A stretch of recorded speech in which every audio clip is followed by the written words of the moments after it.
ಆಮೇಲೆ ಬಲಗಣ್ಣು ಅರ್ಧ ಮುಚ್ಚಿಕೊಂಡಿರ್ತಂತೆ, ಅರ್ಧ ತೆರ್ಕೊಂಡಿರ್ತದಂತೆ. ಅದು ಜ್ಞಾನ.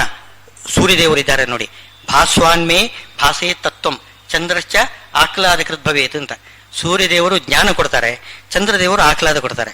ಆ ಸೂರ್ಯದೇವರು ಅದು ಜ್ಞಾನ ಭಕ್ತಿ ಇವುಗಳಿಗೆ ಅದು ಪ್ರತೀಕರಾಗಿ ನಿಲ್ತಾರೆ. ಆದ್ರಿಂದ ಆ ಬಲಗಣ್ಣು ಏನು ಮಾಡ್ತಾರೆ, ಅರ್ಧ ತೆರೆದುಕೊಂಡಿರ್ತದಂತೆ, ಪ್ರಪಂಚವನ್ನು ನೋಡುವುದಿಲ್ಲ, ಜ್ಞಾನದ ಕಣ್ಣಿನಿಂದ ಭಗವಂತನನ್ನು ನೋಡ್ತಾ ಇರ್ತದೆ. ಇನ್ನೊಂದು ಕಣ್ಣು ಅದು ಚಂದ್ರದೇವರದು, ಆಹ್ಲಾದ ಉಂಟು ಮಾಡಿ ಕೊಡ್ತಕ್ಕಂಥದ್ದು. ಆ ಕಣ್ಣಿನಿಂದ ಅಲ್ಲಿ ಎಡಗಡೆಯಲ್ಲಿ ಕುಳಿತಿರ್ತಕ್ಕಂಥವ್ರು ಯಾರಿದ್ದಾರೆ, ಪಾರ್ವತಿ ದೇವಿಯರು, ಅವರನ್ನು ಪ್ರೀತಿಯಿಂದ ನೋಡ್ತಾ ಇರ್ತಾರಂತೆ. ಹೀಗೆ 3 ಕಣ್ಣಿನದ್ದು 3 ವ್ಯಾಪಾರ ಏಕಕಾಲದಲ್ಲಿ. ಅದು ಯೋಗಿಗಳು, ರುದ್ರದೇವರು ಯೋಗಿಗಳಾದ್ದರಿಂದ ಅದು ನಡೀತದೆ. ಒಂದು ಕಣ್ಣು ಪೂರ್ತಿ ವೈರಾಗ್ಯದಿಂದ ಮುಚ್ಚಿಕೊಂಡಿರಬೇಕು, ಇನ್ನೊಂದು ಕಣ್ಣು ಜ್ಞಾನದ ಕಣ್ಣು ತೆರೆದಿಟ್ಕೊಂಡಿರಬೇಕು, ಇನ್ನೊಂದು ವಾತ್ಸಲ್ಯದ ಪ್ರೀತಿಯ ಪಾರ್ವತಿ ದೇವಿಯರಲ್ಲಿ ಆ ರೀತಿ ದೃಷ್ಟಿಯನ್ನು ಹರಿಸಬೇಕು. ವೈರಾಗ್ಯ ಅಂತಂದ್ಕೊಂಡು ಹೆಂಡತಿಯನ್ನು ಬಿಟ್ಟಿಲ್ಲ ಅವರು. ಹೆಂಡತಿಯನ್ನೇ ನೋಡ್ತೇನೆ ಅಂತಕೊಂಡು ವೈರಾಗ್ಯವನ್ನು ಬಿಡುವುದಿಲ್ಲ. ವೈರಾಗ್ಯನೂ ಬೇಕು, ಹೆಂಡತಿನೂ ಬೇಕು. ಅದು ಬಹಳ ರುದ್ರದೇವರ ಒಂದು ವಿಚಿತ್ರವಾಗಿರತಕ್ಕಂತಹ ಶಕ್ತಿ ಅದು. ಆ ರೀತಿ ಹೇಳ್ತಾರೆ. ಅಂತೂ ಕಣ್ಣು ಅರ್ಧ ತೆರ್ಕೊಂಡಿರಬೇಕು ಅಂತಿರೋದು, ಕಣ್ಣು ಪೂರ್ತಿ ತೆರೆದಿರಬಾರದು. ಅದಕ್ಕೆ ಆ ರೀತಿ ನೋಡಿ ಏಕಾಗ್ರತೆಯಿಂದ ಏನೋ ಸಮಂ ಕಾಯ ಶಿರೋಗ್ರೇವಂ ಸಂಪ್ರೇಕ್ಷ ನಾಸಿಕಾಗ್ರಂ. ಅದಕ್ಕೆ ಕಣ್ಣು ಅರ್ಧ ಮುಚ್ಚಿದ್ರೆ ನಿಮಗೆ ಕಾಣಿಸುವುದು ಏನು ಅಂತಂದ್ರೆ ನಿಮ್ಮ ಮೂಗು ಹೊರತು ಇನ್ನೇನು ಕಾಣಿಸೋದಿಲ್ಲ. ಕಣ್ಣು ಪೂರ್ತಿ ತೆರೆದ್ರೆ ಎಲ್ಲ ಕಾಣಿಸದೆ, ಮುಚ್ಚಿದ್ರೆ ಏನು ಕಾಣಿಸೋದಿಲ್ಲ. ಅರ್ಧ ತೆರೆದಿರ್ತದೆ ನಿಮಗೆ ಕಣ್ಣಿಗೆ ಕಾಣಿಸೋದು ಮೂಗು ಮಾತ್ರ. ನಾಸಿಕಾಗ್ರವನ್ನು ನೋಡ್ಬೇಕಂತೆ. ಸಂಪ್ರೇಕ್ಷ ನಾಸಿಕಾಗ್ರಂ, ಮೂಗಿನ ತುದಿಯನ್ನು ದೃಷ್ಟಿ ಮಾಡಿ ನೋಡ್ಬೇಕಂತೆ ಆ ಧ್ಯಾನದ ಕಾಲದಲ್ಲಿ. ದಿಶಶ್ಚ ಅನವಲೋಕಯನ್, ಇಷ್ಟೇ. ಇದಕ್ಕೋಸ್ಕರ ಏನು ಮೂಗಿನ ತುದಿಯನ್ನು ನೋಡ್ಬೇಕು, ಅಲ್ಲಿ ಏನಪ್ಪ ಇದೆ ಅಂತ ನೀವು ಪ್ರಶ್ನೆ ಮಾಡ್ಬೋದು. ಮೂಗಿನ ತುದಿಯಲ್ಲಿ ಏನಿದೆ? ಏನಿಲ್ಲ, ಅಲ್ಲಿ ಏನಿಲ್ಲ. ಎಲ್ಲಾ ಕಡೆ ಮನಸ್ಸು ಹೋಗಬಾರದು. ದಿಶಶ್ಚ ಅನವಲೋಕಯನ್, ಸುತ್ತಲೂ ಇರತಕ್ಕಂತಹ ಬೇರೆಲ್ಲ ಪದಾರ್ಥಗಳನ್ನು ನೋಡಬೇಡಿ, ಅದನ್ನು ಪರಿಹಾರ ಮಾಡಲಿಕ್ಕೋಸ್ಕರ ಮೂಗಿನ ತುದಿ ನೋಡಿ ಅಂತ. ಪ್ರಶಾಂತಾತ್ಮ, ಇವಾಗ ಮನಸ್ಸು ಪ್ರಶಾಂತವಾಗಿರ್ಬೇಕು. ಅಂದ್ರೆ ಕಣ್ಣು ಬರೀ ಮೂಗಿನ ತುದಿ ಮಾತ್ರ ನೋಡ್ತಾರೆ, ಮನಸ್ಸು ಮಾತ್ರ ಇಡೀ ಪ್ರಪಂಚ ಸುತ್ತಾಗ್ತದೆ ಅಂತ ಹಾಗೆ ಮಾತ್ರ ಮಾಡಬಾರದು. ಮನಸ್ಸು ಪ್ರಶಾಂತವಾಗಿರಬೇಕು, ಅದು ಎಲ್ಲ ಕಡೆಗೂ ಸುತ್ತುತ್ತಾ ಇರಬಾರದು. ಪ್ರಶಾಂತಾತ್ಮ. ವಿಗತ ಭೀಹಿ, ಯಾವುದೇ ಭಯ ಇಟ್ಟುಕೋಬಾರ್ದಂತೆ. ಭಗವಂತನಲ್ಲಿ ಏನು ವಿಶ್ವಾಸ ಇದ್ದು ಬಿಟ್ರೆ ಅವನಿಗೆ ಯಾವ ಭಯನೂ ಕೂಡ ಇಲ್ಲ. ಎಲ್ಲ ಭಯವನ್ನು ಪರಿಹಾರ ಮಾಡ್ತಕ್ಕಂಥವನು ಭಗವಂತ ಇದ್ದಾನೆ, ನನ್ನ ಈ ಧ್ಯಾನ ಕರ್ಮವನ್ನು ಅವನು ನಡೆಸ್ತಾನೆ ಅಂತಕ್ಕಂತಹ ಒಂದು ಸ್ಥಿರವಾಗಿರತಕ್ಕಂಥ ಶ್ರದ್ಧೆ ಬೇಕು. ಯಾವುದೇ ಭಯ ಇಟ್ಕೋಬಾರ್ದು. ಭಯ ಇಟ್ಕೋಬಾರ್ದು ಅಂತಂದ್ರೆ ಅದು ಭಯ ಉಂಟಾಗ್ತದಲ್ಲ, ಅದನ್ನು ಹೇಗೆ ಅಂತಂದ್ರೆ ಉಂಟಾದರೂ ಕೂಡ ಏನು ಹೇಳಬೇಕು? ಬುದ್ಧಿ ಇದೆಯಲ್ಲ, ಮನಸ್ಸಿಗೆ ಬುದ್ಧಿ ಹೇಳುತ್ತದೆ, ಬುದ್ಧಿ ಹೇಳಬೇಕು. ಏನು ಭಯ?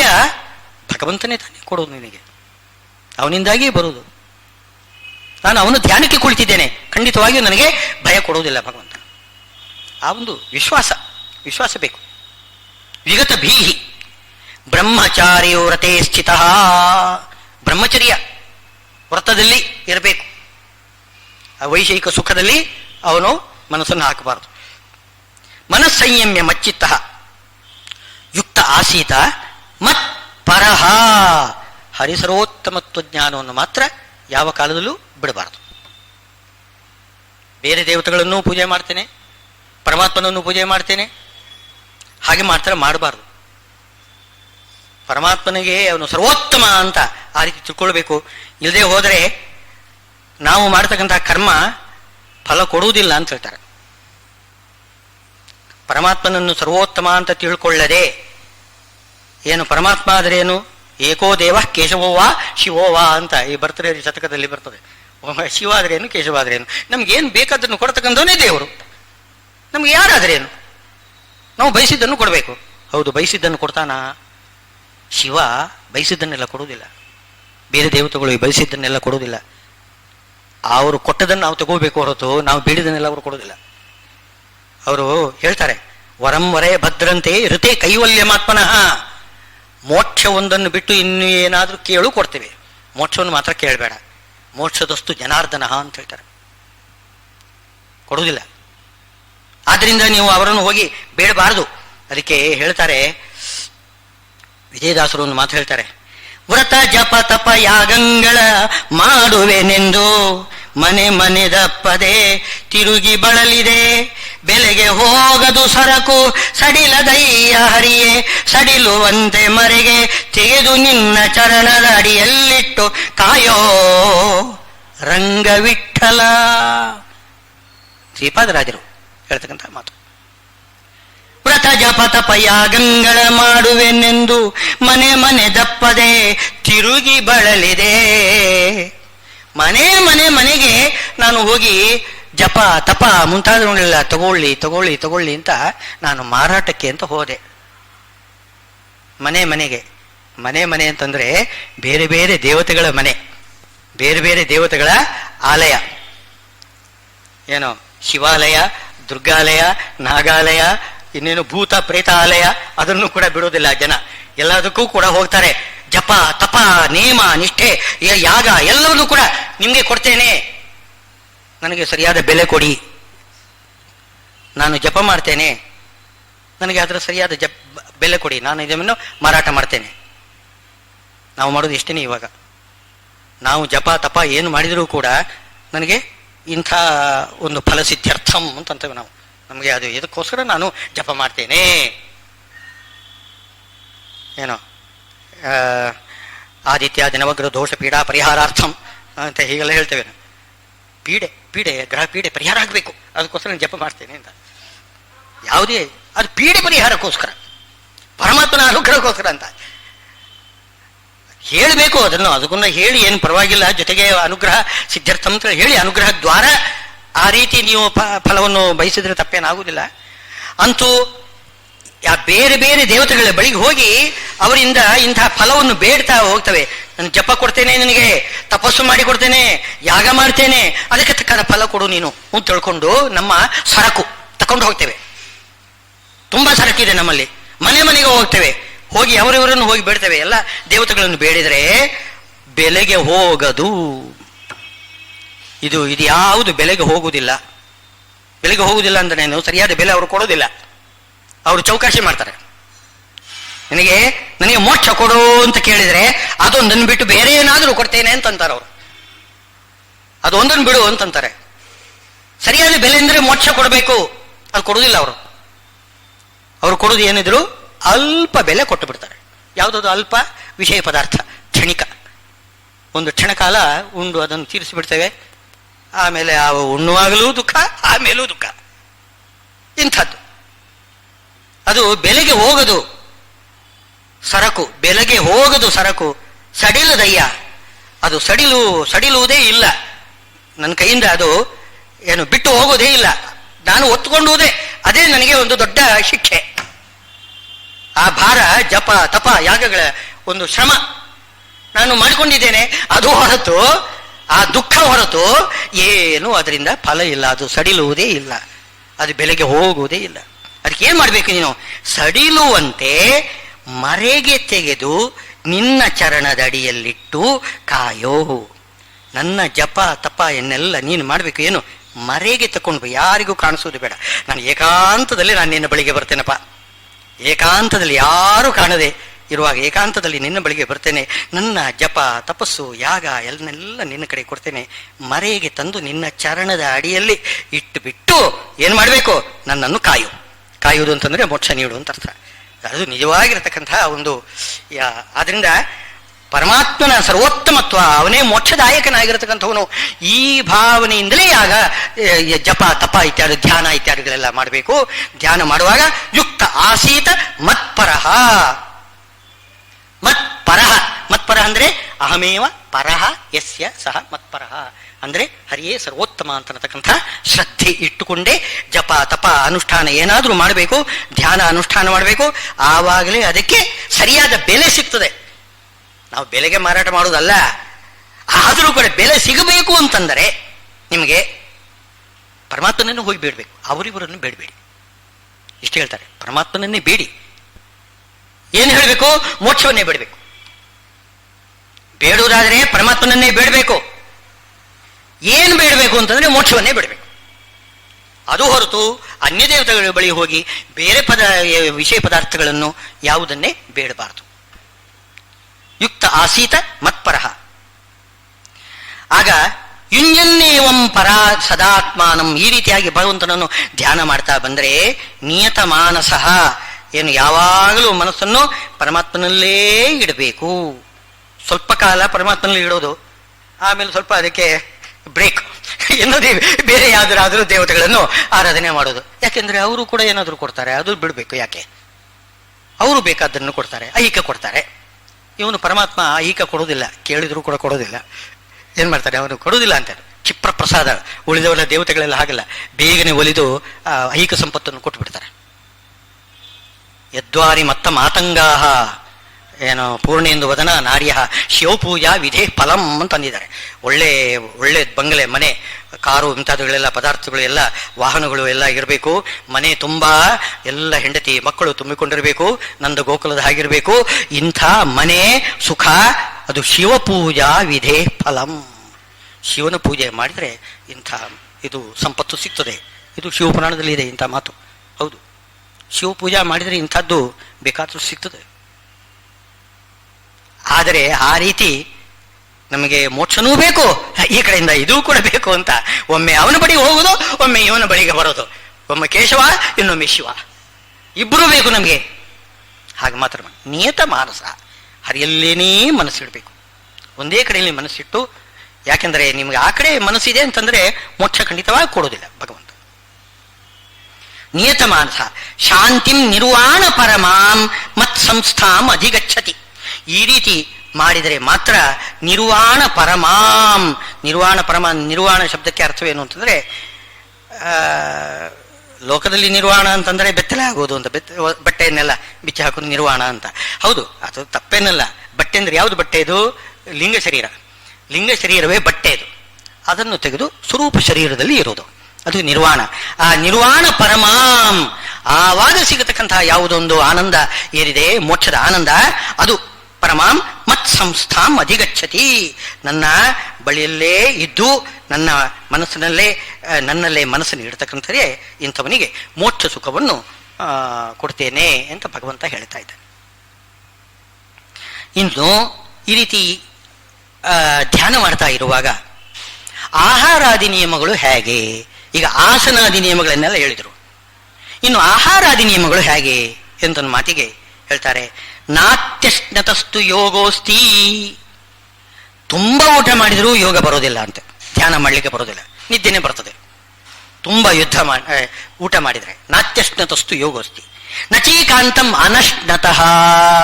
ಏನು ಊಟ ಮಾಡುವುದಿಲ್ಲ, ಹಸಿದಿದ್ದಾನೆ, ಹೊಟ್ಟೆ ಹಸಿತಾ ಇದೆ ಒಳಗಡೆ. ಆದರೆ ಏನು ಬುಭುಕ್ಷಿತನ್ ನ ಪ್ರತಿಭಾತಿ ಕಿಂಚಿತ್ ಅಂತ, ಏನು ತುಂಬಾ ಹಸಿವಾಗಿ ಬಿಟ್ರೆ ಮನಸ್ಸಿಗೆ ಏನೂ ತೋಚುವುದಿಲ್ಲ ಅಂತ. ಹಾಗೂ ಆದ್ರಿಂದ ತುಂಬಾ ಹಸಿದಿರಬಾರದು, ತುಂಬಾ ಊಟ ಮಾಡಿರಬಾರದು. ಹೇಗಿರಬೇಕು ಊಟ ಅಂತಂದ್ರೆ, ಅಲ್ಲಿ ಯುಕ್ತಾಹಾರ ವಿಹಾರಸ್ಯ. ಯುಕ್ತ, ಎಷ್ಟು ಬೇಕೋ ಅಷ್ಟು. ಅಂದ್ರೆ ಹೇಳ್ತಾರಲ್ಲ ಹರಿಕಥಾಂಸಾರದಲ್ಲಿ, ಪ್ರಾಣಾಗ್ನಿಹೋತ್ರ ವಿಧಿ ಭೋಜನ ರಸ ವಿಭಾಗ ಸಂಧಿಯಲ್ಲಿ ಹೇಳ್ತಾರೆ, ಈ ಪರಿಯಲ್ಲಿ ಅರಿತುಂಬ ನರ ನಿತ್ಯೋಪವಾಸಿ. ಅವನು ಉಣಬೇಕು, ಉಪವಾಸಿಯಾಗಿರ್ಬೇಕು, ಎರಡೂ ಆಗ್ಬೇಕಂತೆ. ಉಂಡವನು ಉಪವಾಸಿಯಾಗಿರ್ತಾನಂತೆ. ಹೇಗೆ ಅದು ಏನು ಅಂತಂದ್ರೆ, ಅದು ಪ್ರಾಣಾಗ್ನಿಹೋತ್ರ ವಿಧಿಯೇ ಆಗಿದೆ. ಅರೆ ಹೊಟ್ಟೆ ಊಟ ಮಾಡಬೇಕು ಅಂತ. ಅರೆ ಹೊಟ್ಟೆ ಊಟ ಮಾಡಬೇಕು ಹೊರತು ಕಂಠಪೂರ್ತಿ ಊಟ ಮಾಡೋದಲ್ಲ, ಮೂಗಿನ ತುದಿ ಬರೋದಕ್ಕೆ ಊಟ ಮಾಡೋದಲ್ಲ, ವಾಂತಿ ಆಗೋ ತನಕ ಊಟ ಮಾಡೋದಲ್ಲ. ಮತ್ತೇನು, ಅರೆ ಹೊಟ್ಟೆ ಊಟ ಮಾಡಬೇಕು. ಆಮೇಲೆ ಆ ಉಳಿದ ಅರ್ಧದಲ್ಲಿ ಅರ್ಧಾಂಶ ನೀರಿಗೆ ಬಿಡಬೇಕು. ಇನ್ನು ಉಳಿದ ಕಾಲಾಂಶ ಏನಿದೆ ಅದು ಗಾಳಿ ಆಡ್ಲಿಕ್ಕೆ ಜಾಗ ಬಿಡಬೇಕು ಹೊಟ್ಟೆ ಒಳಗಡೆ. ಆ ರೀತಿ ಊಟ ಮಾಡಿದರೆ ಮಾತ್ರ ಅದು ಪ್ರಾಣಾಗ್ನಿಹೋತ್ರ ಆಗ್ತದೆ. ಅದು ನಿಯಮ ಇದೆ. ಅದು ಯುಕ್ತ ಆಹಾರ ವಿಹಾರ ಹೀಗಿರಬೇಕು. ಅತ್ಯಶ್ನತಃ ತುಂಬಾ ಊಟ ಮಾಡಿಬಿಟ್ರೆ ಶ್ರಮ ಆಗ್ತದೆ, ನಿದ್ದೆ ಬರ್ತದೆ, ಹಾಗೆಲ್ಲ ತೊಂದರೆ ಬರ್ತದೆ, ರೋಗ ರುಜಿನಗಳು ಬರ್ತದೆ. ನಿದ್ದೆ ಮಾತ್ರ ಅಲ್ಲ, ರೋಗ ರುಜಿನಗಳು ಬರ್ತದೆ. ಆದ್ರಿಂದ ನಾತ್ಯಶ್ನತಸ್ತು ಯೋಗೋಸ್ತಿ ನಚೀಕಾಂತಂ ಅನಶ್ನತಃ ನಚಾತಿ ಸ್ವಪ್ನಶೀಲಸ್ಯ. ನಿದ್ದೆ ಬರ್ತದೆ, ಹೌದು. ಇಡೀ ದಿವಸ ನಿದ್ದೆ ಮಾಡಿದರೆ ಅವನಿಗೆ ಧ್ಯಾನ ಮಾಡ್ಲಿಕ್ಕೆ ಆಗುವುದಿಲ್ಲ ಅಂತ ಹೇಳ್ತಾರೆ. ಇಡೀ ದಿವಸ ನಿದ್ದೆ ಮಾಡೋದಲ್ಲ. ಏನೋ ಯಾಮಾತ್ ಪರತಯೇವಾತ ಸ್ವಪೇತ್ ಧ್ಯಾಯನ್ ಜನಾರ್ದನಂ. ಯಾಮ ಇದೆಯಲ್ಲ 9 ಗಂಟೆ ಮೇಲೆ ಏನಿದ್ರು 9 ಗಂಟೆ, 6ರಿಂದ 9, 3 ಗಂಟೆ ಇದೆಯಲ್ಲ, ಅದು ಒಂದು ಯಾಮ. ಯಾಮಾತ್ ಪರತಯೇವ, ಹಗಲೊತ್ತು ಮಲ್ಕೊಳ್ಳೋದಲ್ಲ. ಯಾಮಾತ್ ಪರತಯೇವ 9 ಗಂಟೆ ಮೇಲೆ ಮಲಗಬೇಕು. 4:15 ಗಂಟೆಗೆ ಬ್ರಾಹ್ಮ ಮುಹೂರ್ತದಲ್ಲಿ ಏಳಬೇಕು. ಇದು ನಿಯಮ. ಅದೇ ಮಲ್ಕೊಳ್ಳೇಬೇಕು ಅಂತ ನಿಯಮ ಅಲ್ಲ ಅದು. ಮಲ್ಕೊಳ್ಳುವುದಾದರೆ ಯಾಮಾತ್ ಪರತಯೇವ. ಆಮೇಲೂ ಕೂಡ ನೀವು ನಿದ್ದೆ ಮಾಡುವುದಿಲ್ಲ ಅಂತಂದ್ರೆ, ಏಕಾದಶಿ ಜಾಗರಣೆ ಮಾಡ್ತೀವಿ ಅಂತಂದ್ರೆ ಬೇಡ ಅಂತ ಅನ್ನೋದಿಲ್ಲ, ಜಾಗರಣೆ ಮಾಡ್ರಿ, ಏನ್ ಪರವಾಗಿಲ್ಲ. ಮಲ್ಕೊಳ್ಳುವುದಾಗಿದ್ದರೆ ಬೇರೆ ದಿವಸದಲ್ಲಿ, ಅದು ಕೂಡ ಏಕಾದಶಿ ಅಲ್ಲ, ಬೇರೆ ದಿವಸದಲ್ಲಿ ಅದು ಯಾಮಾತ್ ಪರತಯೇವ, ಯಾಮ ಕಳೆದ ಮೇಲೆ ನಿದ್ದೆ ಮಾಡಬೇಕು. ನಚಾತಿ ಸ್ವಪ್ನಶೀಲಸ್ಯ, ಹೆಚ್ಚು ನಿದ್ದೆ ಮಾಡಬಾರ್ದು. ಸ್ವಪ್ನ ಅಂದ್ರೆ ಇಲ್ಲಿ ಸುಪ್ತಿ ಅಂತ ಅರ್ಥ. ಸ್ವಪ್ನ ಶಬ್ದ ಸಾಮಾನ್ಯ, ಕನಸು ಅಂತಲೂ ಅರ್ಥದಲ್ಲಿದೆ. ಇಲ್ಲಿ ಸ್ವಪ್ನ ಅಂತಂದ್ರೆ ನಿದ್ದೆ. ಆ ನಿದ್ದೆ ಅದು ಕೂಡ ಅತಿಯಾಗಿ ನಿದ್ದೆ ಮಾಡಬಾರದು. ಜಾಗೃತೋ ನೀವಚ, ಏನು ನಿದ್ದೆನೇ ಮಾಡುವುದಿಲ್ಲ ಅಂತ ಕೂತ್ಕೊಳ್ಳಿರ್ತಾನಲ್ಲ, ಅವನು ಕೂತ್ಕೊಂಡು ನಿದ್ದೆ ಮಾಡ್ತಿರ್ತಾನೆ. ಮಲಗೋದಿಲ್ಲ ಅಂತ ಅವನ ನಿಯಮ ಅಷ್ಟೇ, ಕೂತ್ಕೊಂಡೇ ನಿದ್ದೆ ಮಾಡ್ತಾನೆ, ಅದು ಉಪಯೋಗ ಇಲ್ಲ. ಆದ್ರಿಂದ ಜಾಗೃತ, ನಿದ್ದೆ ಮಾಡುವುದಿಲ್ಲ ಅಂತ ಯಾರು ಹೇಳ್ತಾರೆ ಅವನಿಗೂ ಕೂಡ ಯೋಗ ಇಲ್ಲ. ಇಡೀ ದಿವಸ ನಿದ್ದೆ ಮಾಡ್ತೇನೆ ಅಂತ ಯಾರು ಹೇಳ್ತಾನೆ ಅವನಿಗೂ ಕೂಡ ಯೋಗ ಇಲ್ಲ. ನಚಾತಿ ಸ್ವಪ್ನಶೀಲಸ್ಯ ಜಾಗೃತೋ ನೀವಚಾರ್ಜುನ. ಆದ್ರಿಂದ ಏನು ಮಾಡಬೇಕು? ಯುಕ್ತಾಹಾರ ವಿಹಾರಸ್ಯ, ಆಹಾರ ವಿಹಾರಗಳೆಲ್ಲ ಯುಕ್ತವಾಗಿರಬೇಕು. ಎಷ್ಟು ಬೇಕೋ ಮಿತವಾಗಿ ಆಹಾರ ವಿಹಾರಗಳು ಇರಬೇಕು. ಯುಕ್ತ ಚೇಷ್ಟಸ್ಯ, ಚೇಷ್ಟೆ ಅಂತಂದ್ರೆ ಎಲ್ಲ ಏನು ನಮ್ಮ ಜೀವನಕ್ಕಾಗಿ ನಾವು ಸಂಪಾದನೆ ಮಾಡ್ತೇವೆ. ಸಂಪಾದನೆ ಮಾಡುವುದು ನಮಗೆ ಎಷ್ಟು ಸಂಪಾದನೆಗೆ ಬೇಕೋ ಅಷ್ಟು ಮಾತ್ರ ವ್ಯಾಪಾರ ಮಾಡಬೇಕು. ಅದಕ್ಕಿಂತ ಹೆಚ್ಚಿಗೆ ಕೂಡಿಡ್ಲಿಕ್ಕೋಸ್ಕರ, ಏನು ಸಂಪತ್ತನ್ನು ಕೂಡುವುದಕ್ಕೋಸ್ಕರ ಹೆಚ್ಚು ನಾವು ಪ್ರಯತ್ನ ಮಾಡಬಾರ್ದು. ಯುಕ್ತ ಚೇಷ್ಟ ಎಂಬುದು ಎಷ್ಟು ಬೇಕೋ ಅಷ್ಟು ಇರಬೇಕು. ಧರ್ಮದಿಂದ ನಮಗೆ ಬೇಕಾದ ಸಂಪತ್ತನ್ನು ನಾವು ಸಂಪಾದನೆ ಮಾಡಬೇಕು. ಅದು ಉಣಬೇಕು ತಾನೇ, ಉಣದೆ ಸಾಧ್ಯ ಇಲ್ಲ. ನಚೇಕಾಂತ ಮನಸ್ನತಃ ಅಂತ ಹೇಳಿದ್ದಾನೆ. ಊಟ ಮಾಡದೆ ಹೋದರೆ ಏನು ಮಾಡ್ಲಿಕ್ಕಾಗುತ್ತೆ? ಈ ಭಾಗವತ ಸಪ್ತಾಹ ಕಾಲದಲ್ಲಿ ಕೂಡ ಹೇಳ್ತಾರೆ ಈ ಮಾತು. ಉಪವಾಸಾತ್ ವರಮ್ಮನ್ನೇ, ಇದು ಭೋಜನಂತೂ ವರಮ್ಮನ್ನೇ ಕಥಾ ವಿಚ್ಛೇದಕಾರಕಂ ಅಂತ. ಕಥಾ ಇದು ಉಪವಾಸಂ ವರಂ ನ ಮನ್ಯೆ ಕಥಾ ವಿಚ್ಛೇದ ಕಾರಕಂ ಅಂತ. ಕೇವಲ ಉಪವಾಸ ಮಾಡಿಬಿಟ್ರೆ ಭಾಗವತ ಶ್ರವಣ ಆಗುವುದಿಲ್ಲ, ಏನು ಕೇಳಲಿಕ್ಕೆ ಆಗುವುದಿಲ್ಲ, ನಮಗೆ ಮನಸ್ಸು ನಿಲ್ಲುವುದಿಲ್ಲ. ತುಂಬ ಸಂಕಟ, ಹೊಟ್ಟೆ ಸಂಕಟ ಆಗ್ತಾ ಇದ್ರೆ ಏನು ಕಥೆ ಕೇಳಲಿಕ್ಕೆ ಆಗುವುದಿಲ್ಲ. ಆದ್ರಿಂದ ಉಪವಾಸ ಮಾಡಬೇಡಿ ಅಂತಲೂ ಮಾತು ಬರ್ತದೆ. ಯಾವುದಲ್ಲಿ ಭಾಗವತ ಸಪ್ತಾಹ ಶ್ರವಣ ವಿಧಿಯಲ್ಲಿ ಹೇಳುವಾಗ ಸ್ವಲ್ಪ ಏನಾದರೂ ತಗೊಳ್ಳಿ, ಹವಿಷ್ಯವಾದ ಪದಾರ್ಥವನ್ನು ಹೇಳಿ. ಭೋಜನಂತೂ ವರಮ್ಮನ್ನೇ ಅಂತ ಹೇಳ್ತಾರೆ. ಅಂಥದ್ರಲ್ಲಿ ಭೋಜನವನ್ನೇ ತಗೊಳ್ಳಿ, ಏನು ಪರವಾಗಿಲ್ಲ ಅಂತ ಹೇಳ್ತಾರೆ. ಅಂತೂ ನಿಮಗೇನು ಕಥಾಶ್ರವಣಕ್ಕೆ ಅನುಕೂಲವಾಗುವ ಹಾಗೆ ಯುಕ್ತವಾಗಿರತಕ್ಕಂತಹ ಹಿತಮಿತವಾದ ಆಹಾರ, ಚೇಷ್ಟೆ ಇದನ್ನೆಲ್ಲ ಇಟ್ಕೋಬೇಕು. ನಚೀಕಾಂತಂ ಮನುಷ್ಣತಃ ಅಂತ ಅದನ್ನು ಸ್ಪಷ್ಟ ಹೇಳಿದ್ದಾರೆ.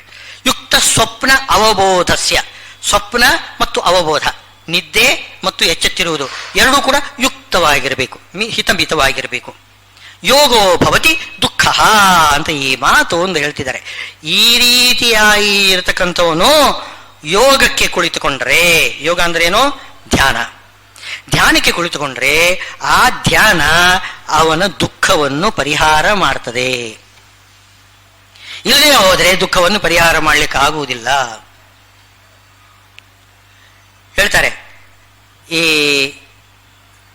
ದುಃಖವನ್ನು ಯೋಗ ಪರಿಹಾರ ಮಾಡಬೇಕು, ಕೇವಲ ಆತ್ಮ ಸುಖವನ್ನು ಕೊಡಬೇಕು ಅಂತಂದ್ರೆ ಹೇಗೆ?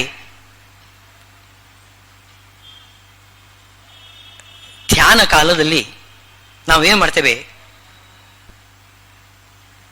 ಎಲ್ಲ ಪದಾರ್ಥಗಳನ್ನು, ಈಗ ಮನಸ್ಸನ್ನು ಎಲ್ಲ ಕಡೆಯೂ ಸುತ್ತತಕ್ಕಂತಹ ಮನಸ್ಸನ್ನು ಏನು ಮಾಡಬೇಕು? ಭಗವಂತನ ಚರಣಗಳಲ್ಲಿ ನೆಲೆಸಿಡಬೇಕು, ಭಗವಂತನಲ್ಲಿ ನೆಲೆಸಬೇಕು. ಆವಾಗ ಈ ಶರೀರದ ಅಭಿಮಾನವನ್ನು ಬಿಟ್ಟು ಬಿಡಬೇಕು. ಶರೀರದ ಅಭಿಮಾನವನ್ನು ಬಿಟ್ಟು ಬಿಡಬೇಕು. ಇದು ಸಾಧ್ಯವೇ ಅಂತ ಪ್ರಶ್ನೆ ಬರ್ತದೆ. ಹೌದು. ಯಾವಾಗ ಜೀವ ಸ್ವರೂಪ ಶರೀರವನ್ನು ಚಿಂತನೆ ಮಾಡಲಿಕ್ಕೆ ತೊಡಗುತ್ತಾನೆ, ಆವಾಗ ಬಾಹ್ಯ ಶರೀರದ ಮೇಲಿನ ಅಭಿಮಾನ ಕಡಿಮೆ ಆಗ್ತದೆ.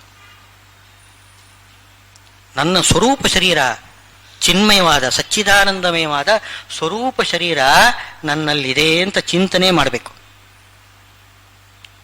ಆಗ ಈ ಬಾಹ್ಯವಾಗಿರತಕ್ಕಂತಹ ಶರೀರ ಅದರ ಮೇಲೆ ಅಭಿಮಾನ ಹೋಗ್ತದೆ. ಈ ಬಾಹ್ಯ ಶರೀರ ಕೆಲಸ ಮಾಡ್ತದಲ್ಲ, ಹೇಗೆ ಕೆಲಸ ಮಾಡ್ತದೆ? ಸ್ವರೂಪ ಶರೀರ ಈ ಬಾಹ್ಯ ಶರೀರದ ಒಳಗಡೆ ಇದೆ. ಯಾವ ರೀತಿ ಒಂದು ಇಂಜಿನ್ ಒಳಗಡೆ ಏನು ಎಲೆಕ್ಟ್ರಿಸಿಟಿ ಪಾಸ್ ಆಗ್ತದೆ ಇರ್ತದೆ ನೋಡಿ, ಅದು ವಿದ್ಯುತ್ತು ಹರಿತಾ ಇರ್ತದೆ, ಕಣ್ಣಿಗೆ ಕಾಣಿಸುವುದಿಲ್ಲ. ಆ ವಿದ್ಯುತ್ತು ಹರಿಯತಕ್ಕಂಥದ್ದು ಯಾವ ರೀತಿ ವ್ಯಾಪಿಸಿಕೊಂಡಿರ್ತದೆ, ಹಾಗೆ ನಮ್ಮ ಶರೀರದ ಒಳಗಡೆ ಜೀವ ಚೈತನ್ಯದ ಸ್ವರೂಪ ಶರೀರ ಪ್ರಕಾಶ ರೂಪವಾಗಿ ಎಲ್ಲ ಕಡೆ ವ್ಯಾಪಿಸಿಕೊಂಡಿರ್ತದೆ. ಅದೇ ಕೆಲಸ ಮಾಡೋದು. ನಾನೀಗ ಕೈ ಎತ್ತುತ್ತೇನಲ್ಲ, ಕೈ ಎತ್ತುವಾಗ ಈ ಬಾಹ್ಯವಾದ ಶರೀರ ಅದು ಅಂಗಿ ಹಾಗೆ. ನಾನೊಂದು ಬಟ್ಟೆ ಹಾಕೊಂಡ್ರೆ ನಾನು ಬಟ್ಟೆ ಮೇಲ್ಗಡೆ ಬಟ್ಟೆ ತಿರುಗುದಲ್ಲ, ನನ್ನ ಒಳಗಡೆ ಇರತಕ್ಕಂಥ ಕೈ ಮೇಲ್ಗಡೆ ಬರ್ತದೆ. ಆಗ ಕೈ ಮೇಲಿರತಕ್ಕಂಥ ಬಟ್ಟೆ ಮೇಲ್ಗಡೆ ಬರ್ತದೆ. ಹಾಗೆ ಒಳಗಡೆ ಸ್ವರೂಪ ಶರೀರ ತನ್ನ ಕೈಯನ್ನು ಹೀಗೆ ಎತ್ತಿದಾಗ ಈ ಬಾಹ್ಯ ಶರೀರದ ಕೈ ಮೇಲ್ಗಡೆ ಬರ್ತದೆ. ಚಿದಚಿನ್ ಮಿಶ್ರಮೇವೇ ತತ್, ಚಿದಚಿನ್ ಮಿಶ್ರಮೇವೇ ತತ್ ಶ್ರೀಮದ್ ಆಚಾರ್ಯರು ಹೇಳ್ತಕ್ಕಂಥ ಮಾತು ಉಪನಿಷತ್ ಭಾಷ್ಯದಲ್ಲಿ. ಚಿತ್ ಅಚಿತ್ ಮಿಶ್ರವಾಗಿಯೇ ಇರುತ್ತದೆ. ಯಾವ ರೀತಿ ಈ ಇದ್ದಿಲು ಒಳಗಡೆ ಬೆಂಕಿ ಇರ್ತದೆ ನೋಡಿ, ಬೆಂಕಿ ಆ ಇದ್ದಿಲು ಒಳಗಡೆ ಪೂರ್ತಿ ವ್ಯಾಪಿಸಿಕೊಂಡಿರ್ತದೆ. ಹಾಗೆ ಈ ಶರೀರದ ಒಳಗಡೆ ಚಿನ್ಮಯವಾದ ಶರೀರ ವ್ಯಾಪಿಸಿಕೊಂಡಿರ್ತದೆ. ನಮ್ಮ ಶರೀರ ಇದೆಲ್ಲ ಕೇವಲ ಜಡ ಅಲ್ಲ, ಅದು ಆ ಜಡದ ಒಳಗಡೆ ಚಿನ್ಮಯವಾದ ಶರೀರ ವ್ಯಾಪಿಸಿಕೊಂಡಿರ್ತದೆ. ಬರೀ ಇದ್ದಿಲಲ್ಲ, ಬೆಂಕಿ ಒಳಗಡೆ ಬೆಂಕಿ ಇದೆ. ಕಾದ ಕಬ್ಬಿಣದ ಗುಂಡು ತಗೊಳ್ಳಿ, ಬರೀ ಕಬ್ಬಿಣ ಅಲ್ಲ, ಒಳಗಡೆ ಬೆಂಕಿ. ಹಾಗೆ ಒಳಗಡೆ ನಮ್ಮ ಶರೀರ ಸ್ವರೂಪ ಶರೀರನೇ ಕೆಲಸ ಮಾಡತಕ್ಕಂಥದ್ದು. ಈ ಶರೀರ ಅದು ಕೇವಲ ಆ ಒಳಗಿನ ಶರೀರ ಕೆಲಸ ಮಾಡುವಾಗ ಈ ಶರೀರ ಕಾಣಿಸ್ತದೆ. ನಮಗೆ ಕಾಣಿಸುವುದು ಜಡ ಶರೀರ, ಎಲ್ಲರದ್ದು ಹೊರಗಡೆ ಕಾಣಿಸುವುದು ಜಡ ಶರೀರ ನಮಗೆ ಕಾಣಿಸ್ತದೆ. ಈ ಭಾವನೆಯಿಂದ ಏನು ಮಾಡಬೇಕು? ಸ್ವರೂಪ ಶರೀರದ ಬಗ್ಗೆ